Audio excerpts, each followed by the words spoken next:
So this presentation is entering the novel crop matrix, and we're kind of coming up with fun ideas, and so this is kind of a play on the movie The Matrix. So hopefully you guys have seen that. It's coming up on 20 years now, and The Matrix 4 is going to come out in March 21st, 2020, I believe.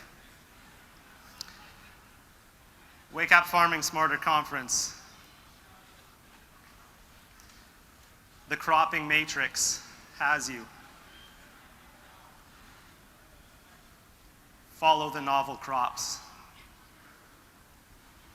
So for those of you that haven't seen this movie,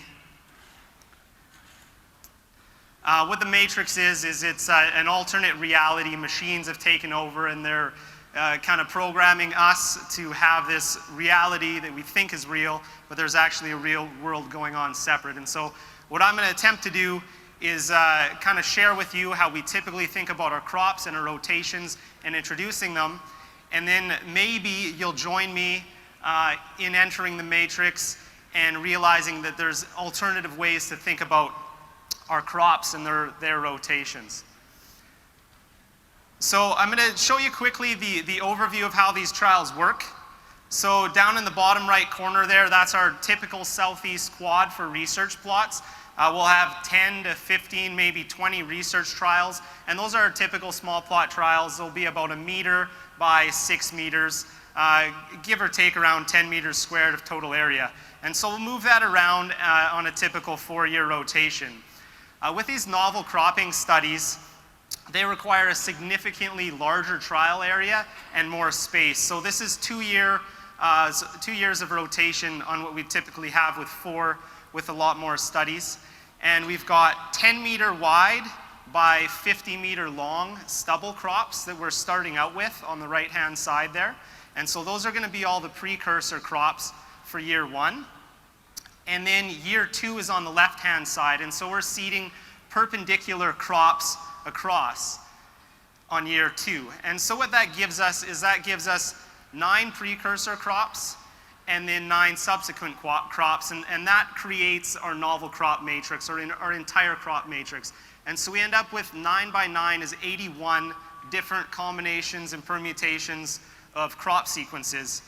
That's really difficult to recreate in really any other method. So this is something we hadn't done before this study, and there's some really interesting analysis that's going to go on because of that.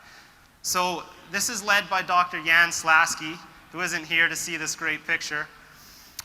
He's headquartered in Vegreville, Alberta, and there's also another site up in the Peace Country in Falher and in Indian Head, Saskatchewan.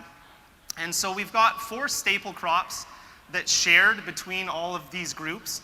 We've got wheat, barley, canola, and peas, common to all the locations. And then for novel crops, we have hemp and quinoa as our 2 main novel crops shared between locations. And then in Lethbridge, we've got dry beans and corn, which are 2 newer crops and things that we're familiar with growing. In Sarda and at Indian Head, Vegreville, they're growing flax and faba beans.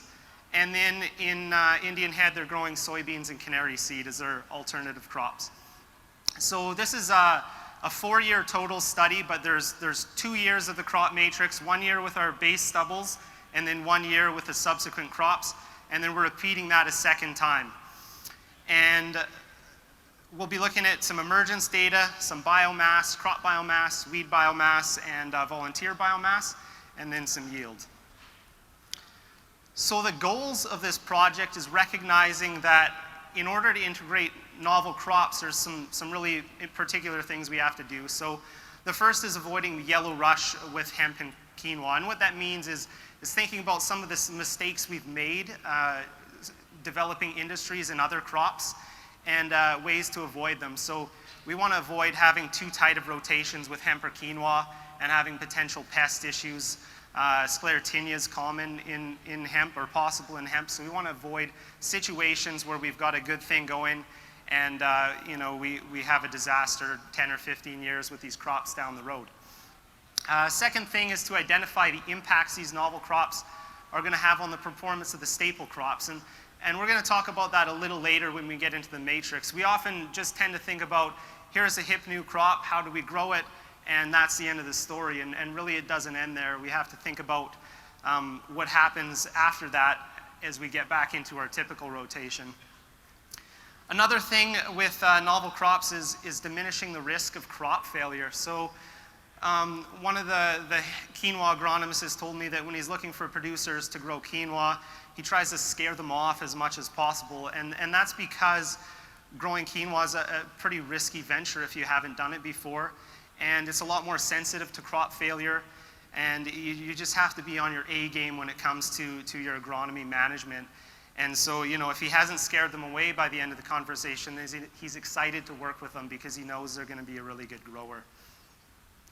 And another final kind of goal of this project is to generate agronomic data for these different regions. So we're spread across all of Alberta and into Saskatchewan. And if there's anything we've looked at or learned from some of our other studies is that we can see really different things depending on our climatic situation. So, you know, if we're doing this trials irrigated in Lethbridge versus up in the Peace Country where they've got long daylight hours versus in Saskatchewan where they may have rain or they may have drought, we may see some really different impacts on those novel crops. So I'm just going to take a step back quickly just to remind you of what a novel crop is compared to, say, a staple crop. So novel crop is something where we have limited acres. It's going to be new to the area. There's definitely a limit to the agronomy knowledge that we have, and so that's what we're looking at doing here. There's going to be limited pesticides registered, and that tends to be probably the biggest holdup for producers.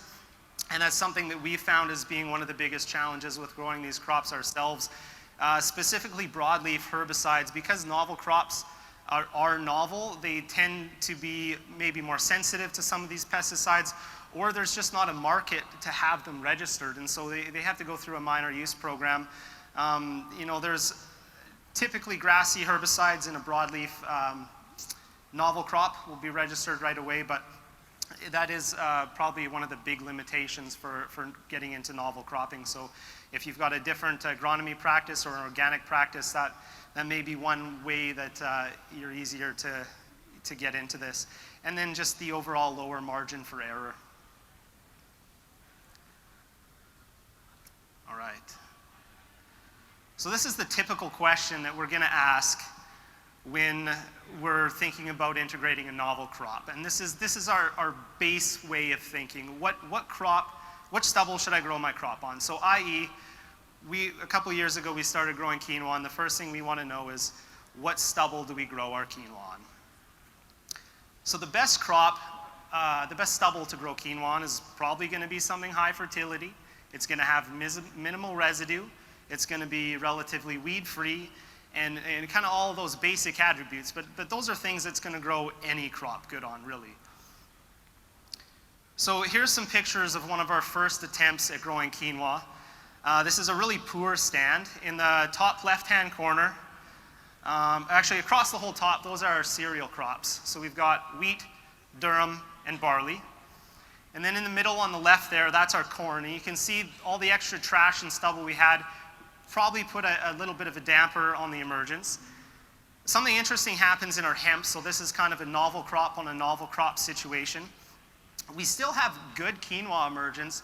You see there's a lot of volunteer hemp. And because, like I said, we don't have a broadleaf option for an in-crop herbicide, anything that wasn't caught, like in this picture in our pre-seed burn down, is going to be in those quinoa plots. And then there's also, if you look, a lot of weeds in there as well. So on the far right is quinoa on quinoa. And you can see we've got good establishment there as well, but there's also a lot of quinoa volunteers, which in this case might be a good thing. It's also pretty weedy as well.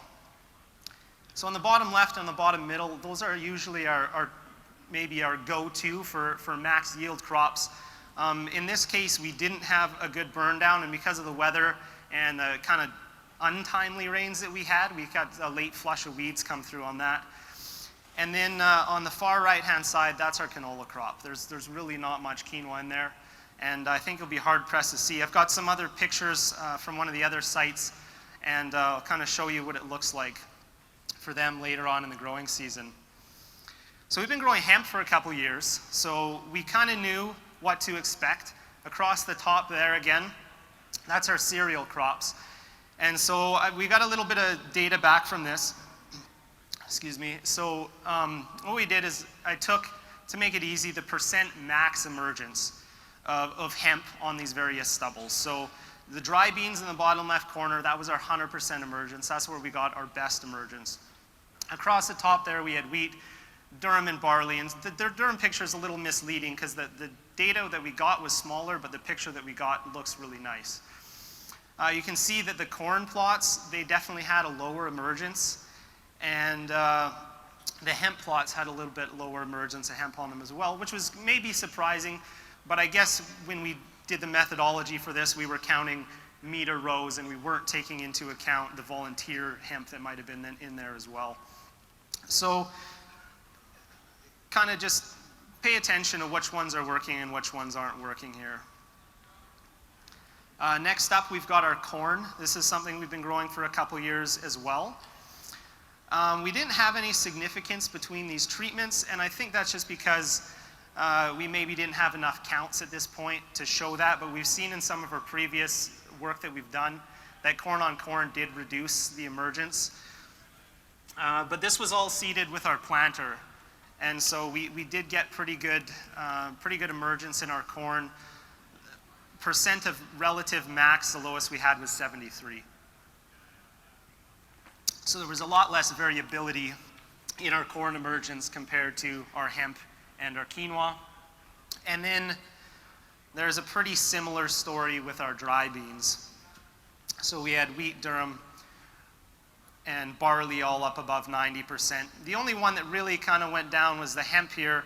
It didn't show up as being statistically significant, and maybe with a few more years we might see that there was a downside to growing our dry beans on the hemp.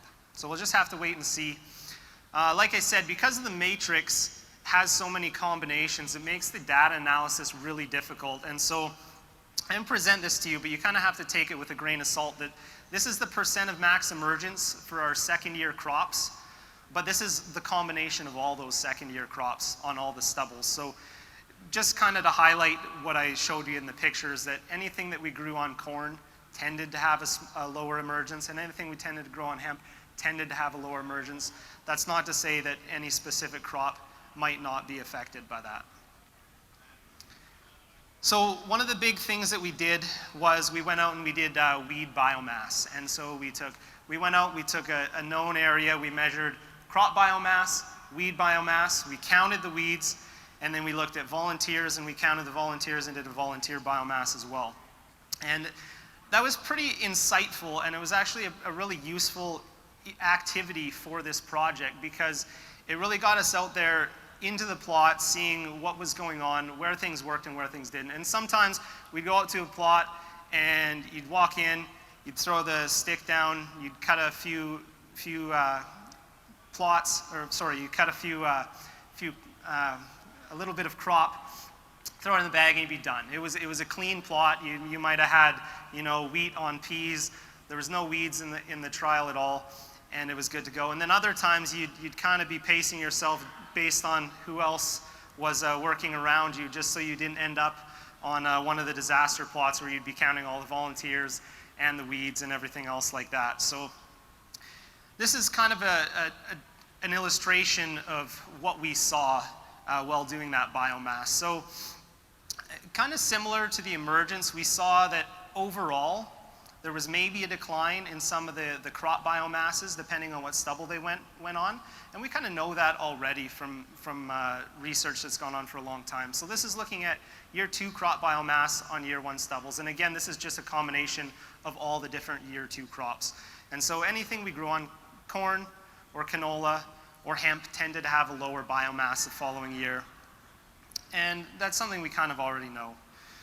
But there's a few interesting points that happen here. And so in orange here, this is canola plots, and there's a whole bunch of volunteers showing up from our year 1 stubble. And so what this is showing is just, this is lots of times where we had canola year 1, we had canola year 2, and that's what that's telling us.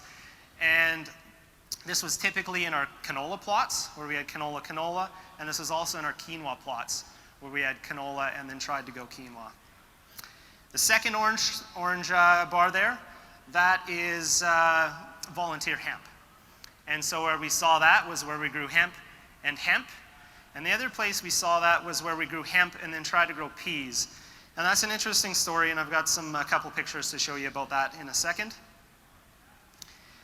And then when we talk about weeds, we kind of have three bigger bars here, and that's in the hemp and the peas and the quinoa. And what's interesting about that is we tend to be pretty weed-free in our pea plots, but we weren't as aggressive in our kind of herbicide management, and that's because of all these combinations of crop. We were kind of worried about having residual herbicides come over, so we didn't use some of the typical ones we might use in other situations. So we might have had a bit more weeds in our pea plots this year. And then in our hemp and our quinoa, like we said, we had limited broadleaf activity for those crops. So we ended up with more broadleaf weeds. And that's all that's showing there.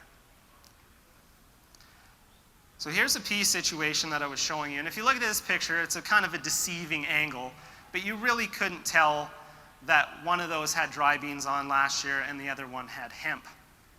And like I said, we did a really good job of our burn downs, I think. We just had some untimely rains, and what happened is anything that was in the soil and got burned off, anything that was in the soil and got missed at our burn off might have showed up a little bit later. And so if I show you a picture of flowering, you can definitely pick up where the hemp was relative to where the dry beans were. And so part of that could be that we sprayed Odyssey, and we found out that the variety, I think it's Catani that we use for this study, tends to be more resistant to that. And maybe if we had done Viper, like Solo Bassagran, we would have had a better kill. And maybe if we got them where they were 2 or 3 leaves smaller, we might have had a better kill on the hemp as well. But this is what happens when we take that to harvest. So anybody who's interested in doing intercropping research instead of, what's that called, Piola, I think we should go Hemp E. And that might be a better option for some of those interesting intercrops. So it wasn't something we were expecting, it wasn't something we wanted, but there might be an interesting application down the road for that. So our crew celebrating the first attempt to grow quinoa. Did not go well, and we had to go out and rogue some plots so that we had stubble. And I'll show you some pictures here from the Vegreville site. So this first picture here, this is quinoa on quinoa. And I think you can see pretty well that it's maybe weedy, but there is actually a really decent crop there. They had a really tough year. They weren't able, they went in and did their plot work when they could do it because it was so rainy up there. And they weren't really able to make strategic decisions on how or when they could time things. And so this is what ended up happening for their quinoa on canola stubble. Or sorry, I think that's flax, quinoa on flax stubble. And then in the bottom right corner, quinoa on canola and quinoa on barley. So I think one of the challenges with growing these novel crops, and one of the things with this study, is that we expected we were actually going to have some failures. And in this case, there were quite a few failures for some of the quinoa stubbles, and that's just something that I think with some better management we're going to be able to fix, but it's a reality of doing this trial. So now I've got a couple pictures from our harvest samples, and so quinoa dockage is close to 30% when you harvest it. And so any guesses, starting on the left-hand side there, which stubble we would have harvested that quinoa off of? So you're not, sorry, did I say left or right? Left-hand side. Left-hand side would be probably a cereal. I think it is corn. And it was relatively weed-free. That's just straight out of the combine. In the middle there, or sorry, on the left, second from the left, that's our hemp. And so you can see all those little tiny black dots. I think that's maybe buckwheat or something like that. A whole bunch of really small weed seeds that just went through the combine with our crop. And I think if I zoom in enough, you can actually probably see a little hemp in there as well. There's one from our wheat, but the Durham barley thing kind of looked the same. And then on the right-hand side there, that's our canola. So one of the things about having a seed that's the exact same size is going to be impossible to filter it out when you're combining. Combine settings are critical if you're growing quinoa. I've had it described like kind of like wheat in the front and canola in the back. So you got the drum spinning as fast as possible, everything's up tight. You really have to mash the seed pretty good to separate it out of that hull. And then there's a lot of extra stuff flying around when you do that. So it is difficult. Once you get the settings right, then you're good. Then Mother Nature threw us this curveball. For those of you that were down here, we had snow in September, which I'm not sure I can ever recall having. We ended up reseeding those quinoa plots that I showed you at the beginning, and so we'd have a better chance. So in this picture, this was taken, I think, October 1st, and we had corn in the field, hemp in the field, and quinoa in the field. And it put a pretty big dent in our hemp and quinoa yields, unfortunately, for this year. It's gonna play. Do I have sound? Maybe not. It's okay. A little clip here. For those of you that haven't seen The Matrix. After this, there's no turning back. You take the blue pill. The story ends. You wake up in your bed and believe whatever you want. You take the red pill. You stay in Wonderland. And I show you how deep the rabbit hole goes.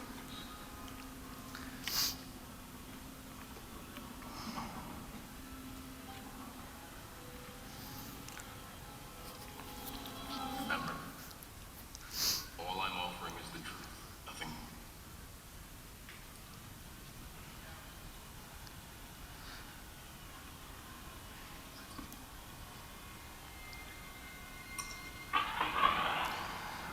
All right, so a couple of years ago, I remember, I think it was maybe at a canola meeting that I was at, and there was a really good presenter around my age, just taking over the family farm, and he was fighting with his dad about how to structure the rotations.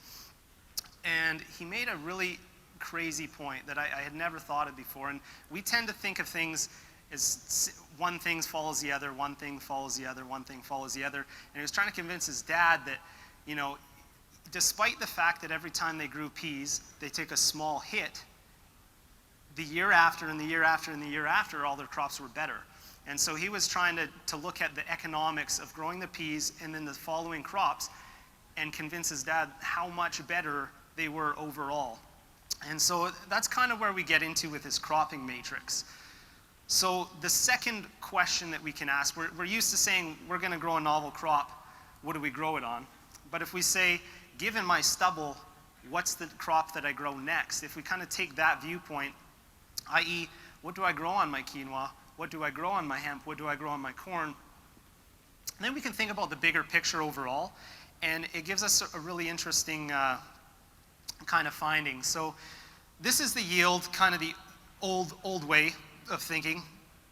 This is our stats table, and so what this is saying is by crop, we saw a significant yield impact from the stubble for barley, for canola, for corn, for durum, for peas, and for wheat. And the crops where we didn't see it was dry bean, hemp, and quinoa, and those are the three crops where we probably had the lowest yields. And so given a typical year, what we're saying is that more than likely, our stubble has a really big impact on the yield of the following crop. So it's probably a lot more important than we probably give it credit for. And so what I'm going to do is I'm going to zoom in. I don't think these crops actually line up with what they say, but that's okay because I'm going to present you the entirety of our yield data. So this is the average yield for one site year, just for Lethbridge, for all 4 reps. And what you can see is when you look through the columns up and down, that's our year 2 crop. So if we start on the left-hand side with wheat and go down, we've got at the very top, we've got durum 3714, that's kgs per hectare. I think you got to divide by about 50 to get bushels per acre. If we look at dry beans, the darker the color, the higher the yield. So dry beans was our highest yield for wheat. If we go to the next column and we look at all the reds for barley, we'll see that barley yielded probably the best out of any of our crops for the year. But if we start from the top and go down, we've got durum and then dry bean. Dry bean's probably our best yield for that. So this is really informative if we have barley and we're trying to decide what stubble to grow it on, but that's not really the way farms necessarily work. Oftentimes we have a stubble and we're trying to figure out what to grow on that stubble. And so what we did was we normalized this data. So I'm just going to skip these and go to the normalization. So what we did was we normalized the data for each of those crops. And so now we can compare what is our best barley versus our best wheat, what is our best canola versus our best peas, and whatever it comes to.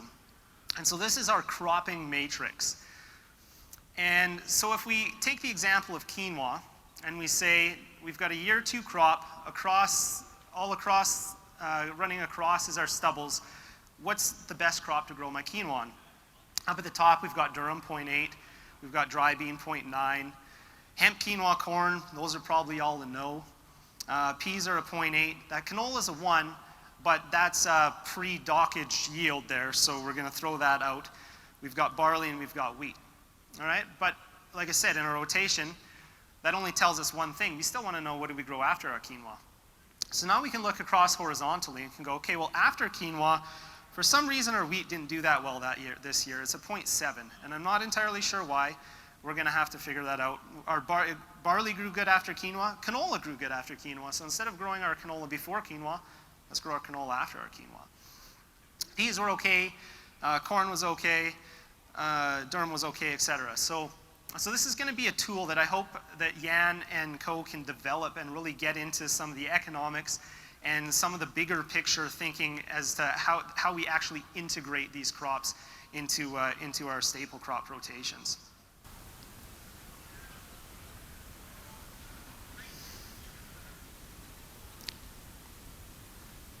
You got sound again? Sorry. Not try and bend the spoon. That's impossible. Instead, only try to realize the truth. What truth? There is no spoon. There is no spoon? Then you'll see that it is not the spoon that bends. It is only yourself.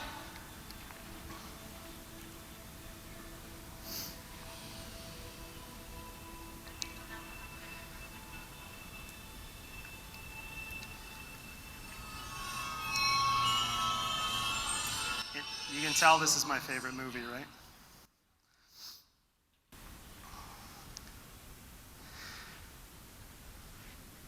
Okay, so I got time for one final example here. So what I did was I came up with a theoretical rotation and I said canola, pea, wheat, quinoa, quinoa, wheat, canola, peas. So we've got the exact same 4 crops, but what we've done is we've mixed up these rotations. And so if I go back to that matrix, to that index that we created, option A is 0.8, 0.8, 0.9, 0.9, and gives us 34.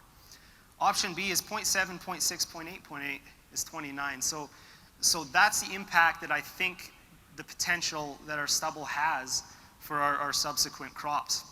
So we're going to take an economic analysis, and we assume, these are just numbers I found, so hopefully they're close. 265 Canadian a ton, $5 a bushel peas, 70 cents a pound quinoa, $10 a bushel in canola. If we were to apply that to those two, sorry, I forgot to remove that, but if we were to apply that to those 2 examples, that's a $200,000 a year difference on 5,000 acre farm.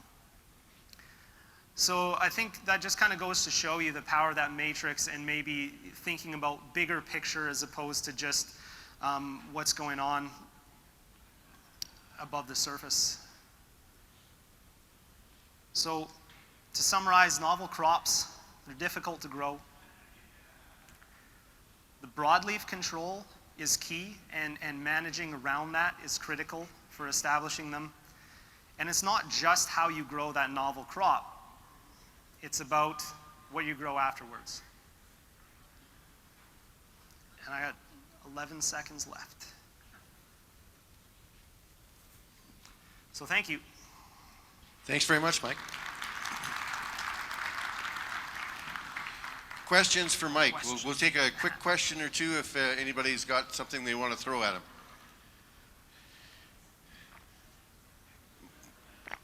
Mike, is it going to be possible to say the why of this? You mentioned residue, you mentioned problems with volunteers you can't control. I think those are all very valid. But is a lot of it below the surface and how the roots interact, or what are the other theories for why there is a difference other than residue and volunteers? Well, I think there's a lot of explanations and a combination of explanations, and most of the people in this room are probably more knowledgeable about that than I am. But like you said, it comes down to some of the residue things. So I think corn specifically having that bigger residue and just issues getting the seed in the ground as evenly and the seed to soil contact. But also things like the mycorrhizal impacts. Maybe certain crops have a detrimental impact for the subsequent year. And even like Brian was talking about this morning, there may be some changes where if they can get certain beneficial relationships on their wheat, then they'll have that moving forward. So there's just a lot of different things at play, yeah. Any quick questions for Mike? Don't want to cut off discussion. He's easy to find, though, if you want to find him in a break. Mike, thanks very much. Appreciate it.